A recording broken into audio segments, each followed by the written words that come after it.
देख रहे हैं प्रो हिंदुस्तान टीवी और मैं हूं आपके साथ श्रेयांशी सिंघानिया।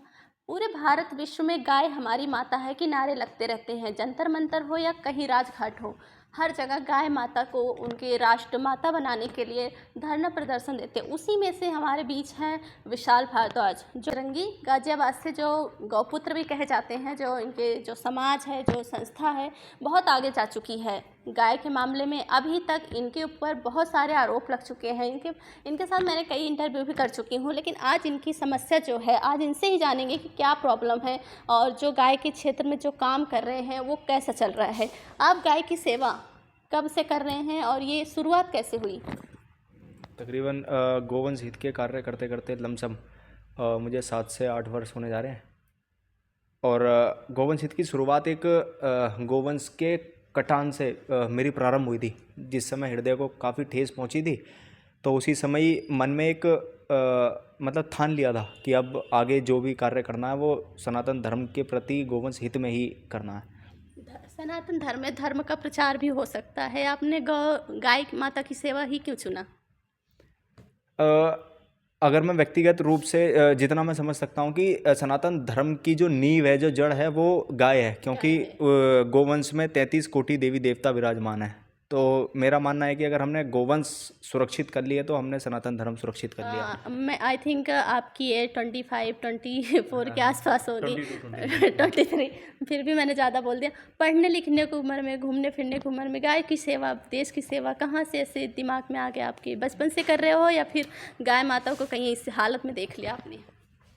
बाल अवस्था से ही एक मन में एक मतलब सेवा भाव उत्पन्न हो गया था कि राष्ट्र की सेवा होनी चाहिए और गोवंश की सेवा होनी चाहिए। क्योंकि गोवंश की दुर्गति इस समय अगर साझा करें तो आप मतलब ज़्यादा बताने की आवश्यकता नहीं है। अगर हम अपनी गलियों के और मोहल्लों के या जिलों के बाहर निकलते हैं तो हम गोवंश की दुर्दशा महसूस कर पाते हैं। बिल्कुल। तो फिर आपको कितने साल हो गए इस अब मुझे क्षेत्र में काम करते लमसम हुए? 7 से 8 वर्ष होने जा रहे हैं। बाल अवस्था से ही मैं गोवंश हित के कार्य में लग गया था। तो अभी तक कितने गायों की आपने सेवा कर चुके होंगे? कुछ आइडिया है आपको? गायों की सेवा का अनुमान तो लमसम अब ऐसे क्या बताएं कि प्रतिदिन गोवंश की सूचनाएं आती रहती हैं। कोई गोवंश बीमार होते हैं तो कोई किसी का देहांत हो जाता है, तो संबंधित विभाग अधिकारियों के माध्यम से हमारा कार्य चलता है। तो बहुत सी घटनाओं पे या सूचनाओं पे मैं स्वयं नहीं पहुंच पाता, तो जहाँ पे संबंधित विभाग के अधिकारी और कर्मचारीगण पहुंच के आपके वहाँ पे पास दिखवा कोई देते वाहन है, कोई इनकम है, कैसे करते हैं? अगर ये सब आपके पास नहीं है तो कैसे करते हैं आप? हैं। मेरे पास स्वयं का अभी तक कोई वाहन नहीं है। क्यों? आपने गौरक्षा की पूरे 12 साल से संभाल रहे हैं, अभी तक तो हो जाना चाहिए। नहीं है आपके पास, क्यों? नहीं है। क्यों? हाँ, अब इसका तो जवाब शायद मतलब कैसे बताऊँ मैं। बाल अवस्था से मतलब मेरे पास अभी तक जब से मैं गोवंश हित के कार्य कर रहा हूँ, मेरे पास स्वयं का कोई भी वाहन नहीं है। मेरे जो भी कार्य होते हैं वो मेरे मित्र गण हैं, जिन्हें मैं फ़ोन करता हूँ तो वो तुरंत ही मेरे पास पहुँचते हैं। आपके जो दोस्त हाँ, हैं वो बिल्कुल आते हैं आपकी बिल्कुल हेल्प के लिए। उनकी अहम वैसे भूमिका है। हमारे पास बहुत सारे क्वेश्चन हैं, तो मैं आपसे एक और क्वेश्चन पूछना है। जो समस्त विभाग के उच्च अधिकारी हैं, उनसे मैंने जाना है पर्सनली, तो वो हमेशा आपकी तारीफ करते रहे। उनसे मित्रता का राज क्या है? मित्रता का राज क्या, मेरा मानना तो यह है कि किसी भी व्यक्ति को प्रस्ताव देना एक बहुत छोटी बात है, मगर अपने प्रस्ताव पे सामने वाले की सहमति दर्ज करवाना अपने आप में एक बड़ा विषय है। तो हम तो केवल एक प्रस्ताव देते हैं, बाकी संबंधित विभाग अधिकारी हमारे प्रस्ताव पे प्रभावित होते हैं तो हमारी बात मानते हैं। अगर एक सवाल पूछना, बहुत सारी संस्थाएं होती हैं, उन पे आरोप लग जाते हैं, तो आपकी गाय के संबंध में क्या आपके ऊपर आरोप लगे हैं अभी तक? अ, आरोप तो काफ़ी सारे हैं। अभी प्रेजेंट में क्या है? प्रेजेंट में तो पैसे के आरोप हैं मेरे ऊपर कि गोपुत्र बजरंगी गाजियाबाद के माध्यम से गायों के संबंध में पैसे लेने देने के आरोप हैं मेरे ऊपर। तो आपके पास वाहन नहीं है, कोई इनकम नहीं है, अच्छी खासी कोई घर में व्यवस्थाएं भी नहीं है, फिर भी आप पे आरोप लगा, उनको दिख नहीं रहा है जो आरोप लगा रहे हैं? अब ये उनको उनके ऊपर निर्भर करता है ना, वो इस चीज़ को गंभीरता से सोचें और विचार करें अपने मन में कि जिस व्यक्ति के पास 7-8 वर्षों से स्वयं का कोई वाहन नहीं, और वो केवल एक मित्र गण के सहयोग और उनके समर्थन की वजह से आज इस स्तर पे कार्य कर रहे हैं कि जनपद में किसी भी गोवंश का कोई भी प्रकरण या कोई विवाद होता है तो उसमें सबसे पहले जो सम्मान या जो भी समर्थन संबंधित विभाग अधिकारी द्वारा होता है वो हमें दिया जाता है। बिल्कुल। वैसे एक सवाल और है कि आए दिन अधिकारियों के बीच में आपकी फ़ोटो न्यूज़ वगैरह मैं देखती रहती हूँ, उसका क्या है महत्व, क्या है उसका, राज क्या है? राज की मैंने जैसा कि आपको राजनीति का है या फिर नेता बनना चाहते हैं आप? नहीं नहीं, राजनीति का ऐसा कोई उद्देश्य नहीं है। हमारा मानना ये है कि अगर हम सिस्टम से लड़ें तो हमारे लिए शायद ज़्यादा बेहतर होगा, क्योंकि हम नीचे स्तर पे व्यक्तियों से लड़ना एक गलत है। हमें सिस्टम से लड़ना होगा, तब जाके हम सिस्टम से जब लड़ेंगे तो नीचे की जो व्यवस्थाएं हैं वो सुधरेंगी। तो मेरा अधिकतर जो गोवंश हित में जो भी कार्य हैं वो संबंधित विभाग अधिकारियों के समक्ष बैठ के उनका निस्तारण करवाने का मेरे मन में मतलब यही रहता है। अच्छा, ड्रेस कोड क्या है गौरक्षा दल में? एक कहते हैं ड्रेस कोड, उसका क्या हाँ, वो मतलब टी है? शर्टें हैं, गोरक्षा दल की टी शर्टें हैं, बजरंग दल की टी शर्टें हैं, तो वो पहन के कार्यकर्ता प्रचार के लिए? हाँ प्रचार के लिए, और ताकि जनमानस में जन जागृति हो सके और समाज में गौ सेवा को एक अलग महत्व दिया जा सके। अच्छा ठीक है, एक सवाल है कि जब हम कोई संस्था स्टार्ट करते हैं, चाहे गाय सेवा हो, पौधारोपण हो या फिर मानव सेवा हो, उसमें पैसे सबसे ज़्यादा महत्वपूर्ण रखता है। आपके पास कोई इनकम है नहीं तो कैसे करते हैं आप? मित्रगढ़ छोड़ दीजिए, अपनी पर्सनल चीज़ें बताइए। पर्सनल चीज़ें तो देखिए कैसे कुछ हो नहीं है, अगर मेरे पास कुछ नहीं है, आपके पास कुछ नहीं है तो कैसे करेंगे? टूटने की हिम्मत, करने की हिम्मत कहाँ से आती है आप में? गाजियाबाद में जो चर्चा में गोरक्षा में या गौ सेवा की बात करें तो एक नाम हमेशा आपने सुना होगा, मतलब एक नाम हमेशा आगे रहता है, गोपुत्र बजरंगी गाजियाबाद।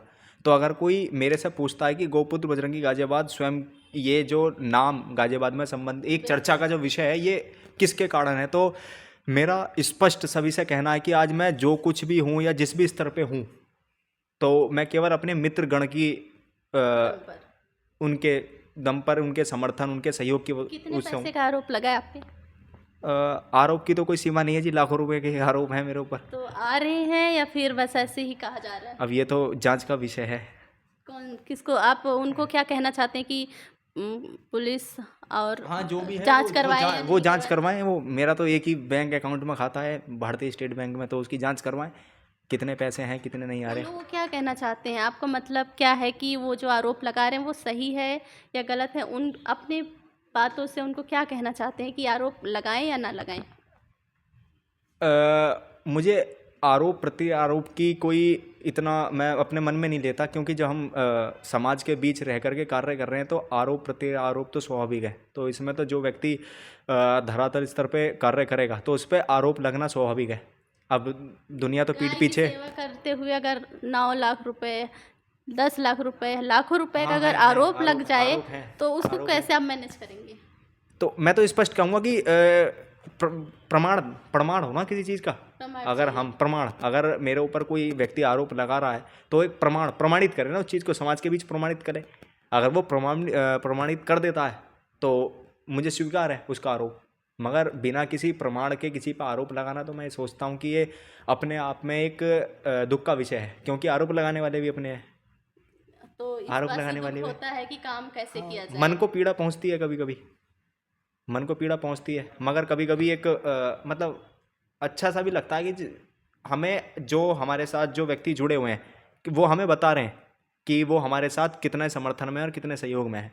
अच्छा, आपके जैसे बहुत सारे युवा काम कर रहे हैं, बहुत सारे लोग धरना प्रदर्शन कर रहे हैं, उनके लिए क्या मैसेज देना चाहेंगे कि अगर उन पे आरोप लगे, उनके पास कुछ भी ना रहे, तो आपकी तरह हिम्मत कैसे आए उनके पास?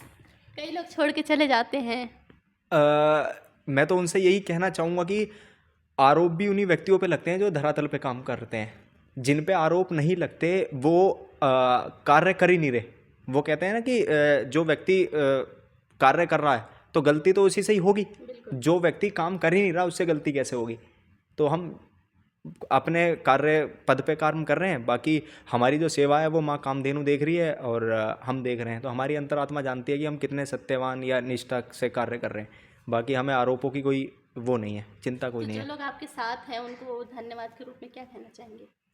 मैं उनका हृदय से आभार व्यक्त करता हूं जो मेरे साथ कंधे से कंधा मिलाकर आधी रात के लिए भी खड़े रहते हैं। अगर मुझे कभी भी पैसे की भी कोई आवश्यकता पड़ती है तो कुछ मेरे शुभचिंतक ऐसे हैं कि मैं उनसे इस हक से कहता हूं कि जैसे मैं उनसे मतलब अपने पैसे मांग रहा हूं, तो मैं इस हक से कह सकता हूँ उनसे। हाँ, तो मुझे किसी मतलब जब तक मेरे साथ मेरे मित्रगण हैं तब तक गोवंश हित के कार्य चलते रहेंगे। और जो अधिकारी लोग आपके साथ हैं उनका धन्यवाद कैसे करेंगे, उनके बिना तो काम बिल्कुल उनकी अहम भूमिका है, उनकी अहम भूमिका है। गोवंश से संबंधित कोई भी अगर समस्या उत्पन्न होती है तो जब हम उनके समक्ष बैठते हैं और साझा वार्ता करते हैं तो उनकी अहम भूमिका होती है।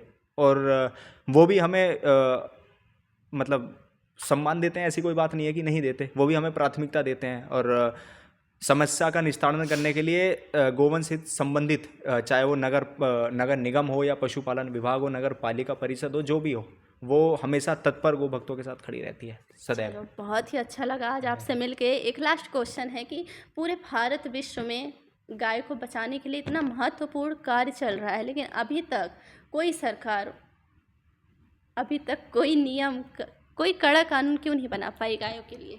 दुख तो इसी चीज़ का है कि राष्ट्रवादी पार्टी कही जाने वाली भारतीय जनता पार्टी, जो कि सनातन धर्म के मानने वालों की मंशा अनुसार जो कार्य कर रही है, तो वो राज्य में भी और केंद्र में भी मौजूद है इस समय। मगर एक दुखद पीड़ा पहुंचती है कभी कभी हृदय को कि गोवंश तो उसी अत्याचार से जिस तरीके से पहले पीड़ित था अभी भी पीड़ित है। वही तो, सोशल मीडिया पे मोदी जी को देखा जाता है गाय को चारा खिलाते हुए, योगी जी को देखा जाता है, लेकिन उन्हीं के देश में, उन्हीं के राज्य में इतनी सारी गायें भटक रही हैं। कभी एक्सीडेंट हो जाता है, गाड़ियों से कट जाती हैं, मर जाती हैं। उनकी क्या बात करें। देखिए उन पे ऐसे डायरेक्टली मतलब सामने से अगर मैं कुछ कहूँ तो इतना मेरा बड़ा अस्तित्व नहीं है कि मैं उनके बारे में कुछ आलोचना करूं। बिल्कुल। तो क्या पता कुछ कार्य ऐसे हों जो उन्होंने अपने मन में ठान रखे हों जो करने हों, क्योंकि राम मंदिर का विषय हो या धारा 370 का या 3 तलाक का हो या कोई भी विषय हो, तो एक तरीके से वो कार्य कर रहे हैं। तो जहाँ तक गोभक्त, संपूर्ण भारत के गोभक्त समझते हैं कि माननीय प्रधानमंत्री श्री नरेंद्र जी कुछ ना कुछ गोवंश हित में कुछ उपाय निकालेंगे, इसका निस्तारण करेंगे ताकि गोवंश में किसी भी गोवंश का घटान ना हो। आने वाले समय में पूरी उम्मीद है और विश्वास है कि हमारे विश्वास पे खड़े उतरेंगे। चलो, आपका जो ये सपना है कि योगी जी, मोदी जी आपका सपना पूरे करें, इसी के साथ ये समाप्त होता है हमारे क्वेश्चन आंसर। बहुत बहुत धन्यवाद आपका।